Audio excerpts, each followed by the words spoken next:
청취자 여러분, 안녕하세요. 오늘은 좀 특별한 자료를 가지고 왔습니다. 한 개인의 파산 신청 사건 보고서인데요. 이걸 함께 좀 깊이 들여다볼까 합니다. 저희 앞에는 지금 법원에 실제 제출된 제1회 채권자 집회 보고서의 주요 내용이 놓여 있습니다. 네, 실제 사건 기록이죠. 이번 시간에 저희 목표는요. 이 기록을 통해서 한 사람이 어떤 과정을 거쳐서 파산까지 가게 되는지, 그리고 법적인 절차는 또 어떻게 진행되는지 이걸 좀 생생하게 알아보는 겁니다. 물론 당연히 관련된 모든 개인정보, 그러니까 채무자분 성함이라든지 사건 번호 같은 건 모두 익명으로 처리했습니다. 네, 그럼 바로 시작해 볼까요? 네, 우선 사건의 기본적인 정보부터 좀 짚어주시죠. 이게 서울회생법원에서 진행된 사건이고 파산 선고는 비교적 최근이네요. 2024년 7월 15일. 네, 맞습니다. 보고서를 보면요. 채무자분은 이제 79세 여성분이십니다. 아, 연세가 꽤 있으시네요. 네, 최종 학력은 초등학교 졸업이시고요. 현재는 특별한 직업은 없으신 상태세요. 근데 이제 과거 이력을 보면 좀 눈에 띄는 부분이 있습니다. 어떤 점이죠? 약 22년 동안에요. 000 맛집이라는 식당을 직접 운영하셨더라고요. 22년이요? 와, 아니 그렇게 오랫동안 식당을 운영하셨는데 파산이라뇨? 그 긴 세월 있었을 텐데 참 안타깝네요. 그러게요. 파산에 이르게 된 어떤 결정적인 계기가 있었을까요? 보고서에 보면 그 시기랑 원인이 나와 있는 것 같은데요. 2023년 5월, 이때부터 상황이 좀 급격히 안 좋아진 걸로 보이네요. 네, 맞습니다. 그 식당 운영 자금을 이제 대출받아서 계속 갚아나가고 계셨는데 아시다시피 코로나19 사태가 터졌잖아요. 아, 그렇죠. 자영업자분들 다들 힘드셨죠. 네. 그걸로 이제 경영난이 시작된 거죠. 근데 정말 결정타는 건강 문제였어요. 2023년 5월에 뇌경색으로 쓰러지셨습니다. 아이고, 뇌경색이요. 네. 근데 그 후에도 좀 거동이 불편하셨는데 그 와중에 또 낙상 사고를 당하셔서 수술까지 받게 되셨어요. 아, 정말 계속 안 좋은 일이 겹쳤군요. 그렇죠. 그러면서 이제 더 이상 일을 할 수 없는 상태가 되신 거죠. 결국 그래서 식당은 폐업하게 되셨고요. 대출 이자 부담이나 사업 실패, 또 생활비는 계속 늘어나고 이런 것들이 복합적으로 작용한 결과라고 볼 수 있습니다. 아, 건강 문제가 정말 순식간에 경제적인 기반 자체를 무너뜨릴 수가 있군요. 특히 연세도 있으신 상황에서 정말 힘드셨을 것 같습니다. 그렇다면 현재 채무 상황은 좀 어떤가요?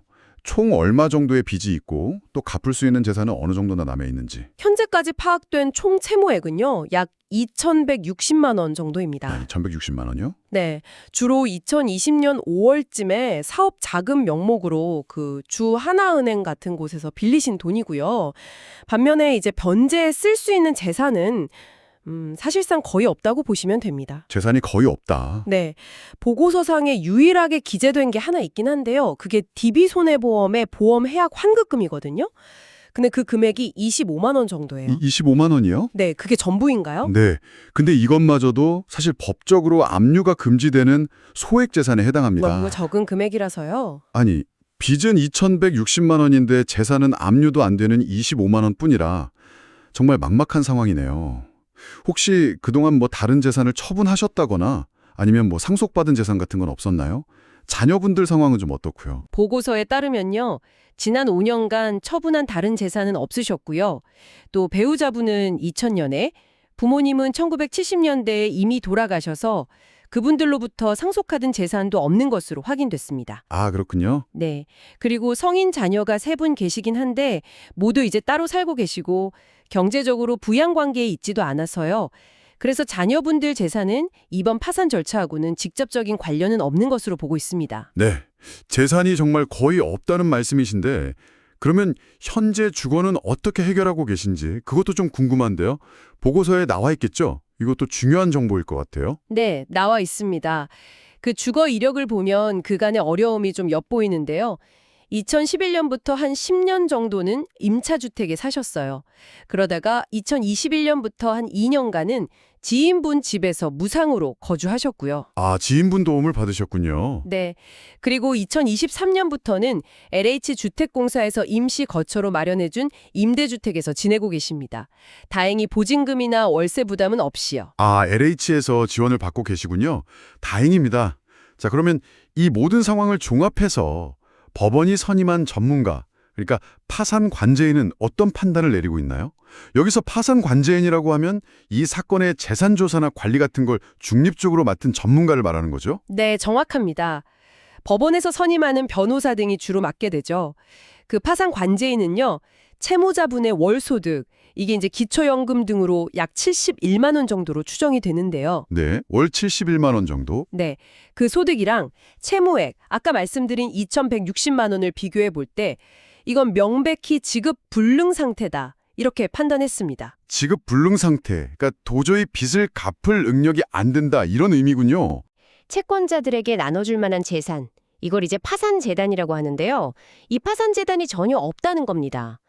유일한 재산이라고 해봐야 아까 그 보험 환급금 25만 원인데 이걸로는 파산 절차를 진행하는 데 드는 비용조차 충당하기 어렵다고 보고 있어요. 비용도 안 나올 정도군요. 상황이 그렇다면 관제인의 최종적인 의견은 어떻게 되나요? 절차를 그냥 끝내는 건가요? 뭔가 좀 허무한 느낌들 드는데요. 네, 뭐 그렇게 볼 수도 있지만 이게 법 절차상으로는 의미가 있습니다. 관제인은 그게 두 가지 핵심 의견을 동시에 제시하는데요. 첫 번째는 파산 폐지 의견입니다. 파산 폐지요? 네, 이건 뭐냐면 배당할 재산이 없으니 이 파산 절차를 더 진행해봤자 실익이 없다. 그러니까 여기서 절차를 종결하자 이런 의미입니다. 아, 실질적으로 할 게 없으니까 그냥 닫자는 거군요. 그렇죠. 그리고 두 번째가 중요한데요. 바로 면책 허가 의견입니다. 이건 뭐냐면 법에서 정한 면책 불허가 사유들이 있어요.